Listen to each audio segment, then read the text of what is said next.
Assalamualaikum warahmatullahi wabarakatuh. Pada hari ini kita akan membincangkan tentang seorang tokoh ahli falsafah moden, Friedrich Nietzsche, si pembunuh Tuhan. Jadi kita akan membincangkan satu persatu berkenaan idea beliau dan juga biografi beliau.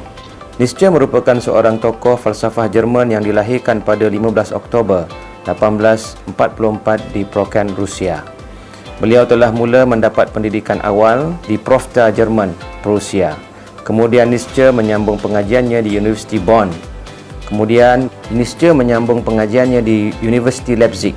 Nietzsche kemudian telah menjadi seorang etis ketika umur beliau baru 18 tahun, walaupun latar belakang keluarganya berfahaman ataupun berpegang dengan ajaran Kristian. Pada 1869, beliau memulakan kerjayanya sebagai seorang profesor di University Basel. Malahan juga beliau telah menghasilkan beberapa karya yang terkenal.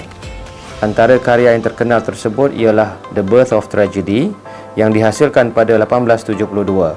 Kemudian Das Buch Zarathustra pada tahun 1883 dan kemudian Beyond Good and Evil pada 1886. Nietzsche telah meninggal dunia pada 25 Ogos 1900 dalam keadaan gila. Karya pertama Nietzsche adalah The Birth of Tragedy. Di dalam karya ini, Nietzsche telah mengkritik ataupun memberi pandangan berkenaan dengan drama Yunani. Menurut Nietzsche, dalam drama Yunani terdapat dua tenaga ataupun dua karakter penting, iaitu Apollonian dan Dionysian. Apollonian adalah watak baik, iaitu yang tersusun, halus, cantik dan seimbang. Manakala Dionysian adalah watak yang tidak seimbang, tidak tersusun dan agak liar. Nietzsche cenderung kepada memilih watak Dionysian. Menurut Nietzsche, Dionysian mempunyai tenaga kreatif, sentiasa berfikir dan tidak duduk diam. Idea kedua tentang Nietzsche kita akan lihat melalui karya beliau yang bertajuk Das Buch of Zarathustra. Watak Zarathustra merupakan juru cakap kepada pemikiran Nietzsche. Di dalam karya inilah beliau banyak mengkritik ajaran Kristian. Menurut Nietzsche, ajaran Kristian telah hilang peranannya dalam kehidupan manusia, dan di dalam karya inilah lahirnya terminologi penting, iaitu The Death of God, Tuhan sudah mati. Seterusnya, idea tentang pemikiran Nietzsche boleh dilihat di dalam karya beliau yang bertajuk Beyond Good and Evil.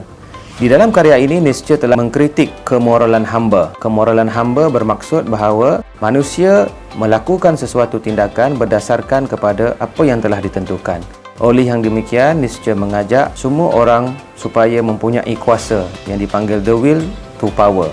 Dengan kuasa, manusia boleh memilih, bertindak dengan pilihan sendiri dan tidak bergantung kepada kuasa lain. Ia juga mempunyai kaitan berkenaan dengan idea the death of God. Bila mana Tuhan mati, maka tidak ada apa-apa nilai yang kudus yang perlu manusia patuhi. Pandangan Nietzsche sebenarnya bertentangan dengan pandangan mereka yang beragama. Bagi orang-orang yang beragama, sudah tentu Tuhan ada. Apatah lagi bagi seorang Muslim yang berkeyakinan bahawa Tuhan itu satu dan Tuhan itulah ataupun Allah lah yang kita sembah. Oleh yang demikian, pandangan yang dibawakan oleh Nietzsche bertentangan dengan prinsip akidah umat Islam. Melalui perbincangan ataupun kuliah hari ini, kita dapat mengetahui mengapa kita memanggil ataupun menggelarkan Nietzsche sebagai si pembunuh Tuhan.